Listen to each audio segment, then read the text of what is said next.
To talk about a halakha called kli sheni, which means when you take from a hot water urn or from a pot that's on a fire and you pour it into another empty vessel, that second vessel is called kli sheni. That cup or vessel, whatever it is called kli sheni.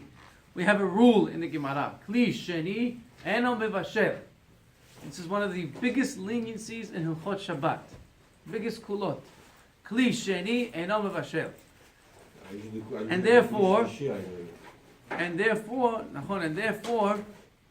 even if the water is boiling hot, and technically it could definitely warm up what you're putting it, what's in that cup. You want to put some coffee into that cup. It's fine. You want to put anything. You want to put before we talk about tea. You want to talk about most things you put into that cup is fine, 100% fine, because the rule is kli sheni eno mevashel. People make a slight mistake. They think that kli sheni means you pour from the hot water urn into a cup, and then you pour from that cup into the second cup. That's already shlishi. Halachically, that's already shlishi. I'm not going to say there's no opinions that hold that way, but halachically, Chavamanya holds that kli sheni is already the first cup after the hot water urn. That's already kli sheni, and you're allowed to put in coffee, sugar, whatever you want into that cup. However, there is an exception, and the exception is something called kaleh habishul. The word kaleh means easy, bishul means cooked. There are certain items in halakha which are considered easily cooked. The most famous example is tea. Hamavanya says you cannot put tea into a kli sheni. I shouldn't say you cannot. He says there are many who are noheg yes to do it, and they have what to rely on.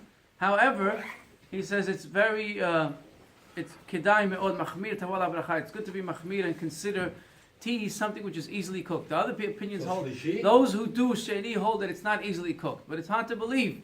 It is very easily cooked. And therefore he says you should be machmir.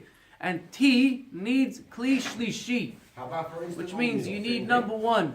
You need the first cup. Take that cup, pour it into a second cup, and then you can put the tea inside. He even says you could put the tea bag into an empty cup and pour from the first cup into that, which means irui kli sheni is also okay for tea. You don't have to first put it into a second cup, into a kli sheni, and then put the tea bag. You could put the tea bag, you could pour the water directly onto the tea bag. That's also okay. How about instant oatmeal?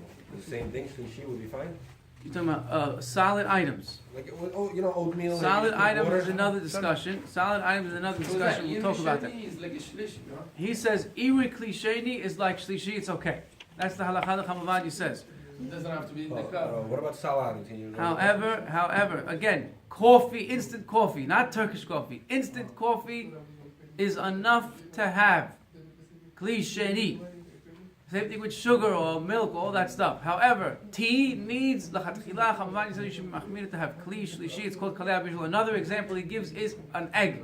If you want to cook an egg, a raw egg, the halakha is a raw egg, Hamavanya says, is kaleh habishul, and therefore it's not enough to have kli sheni, you gotta have kli shlishi. Baruch Adonai Ne'olam.